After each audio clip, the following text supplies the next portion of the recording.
অধিকাংশ সংসার নষ্ট হয় ননদের কারণে। বিশেষ করে ননদরা এসে শাশুড়িকে উল্টাপাল্টা কথা বলে বিশেষ করে প্রত্যেকটা সংসারের ভিতরে ঝগড়া লাগিয়ে দেয়। খবরদার, এই সমস্ত ননদ থেকে দূরে থাকতে হবে। কিছু ননদ আছে তারা এমন ভাবে জল্লাদের মতো কাজবাজ করে, যারা অন্য জায়গা থেকে যে একটা মেয়ে আসছে তার ভাইয়ের বউ হিসেবে সেই বউকে পাত্তাই দিতে চায় না। মা বাবাকে উল্টাপাল্টা কথা বলে ভাইয়ের সাথে সম্পর্ক ছিন্ন করে দেয়, তার ভাবির সাথে সম্পর্ক ছিন্ন করে দেয়। এই ধরনের ননদ থেকে সাবধান। বিশেষ করে বোন, আপনাকে বলি, আপনি যে সংসারে গিয়েছেন সেই সংসার নিয়ে আপনি ভাবেন, আপনি অন্যের সংসারে কেন নাক গলাতে আসেন? কিছু ননদরা আছে এটা বুঝে না।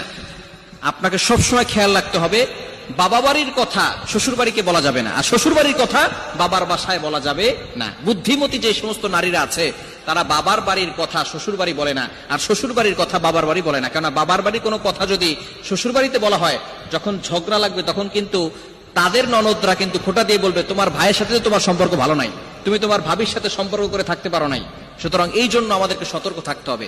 মনে রাখবেন, পুরুষরা কিন্তু সংসার সমাজ নষ্ট করে না, সম্পর্ক নষ্ট করে না, মেয়ে জাতিরাই সমাজটা নষ্ট করে। সর্বপ্রথম আপনার দুইটা ছেলে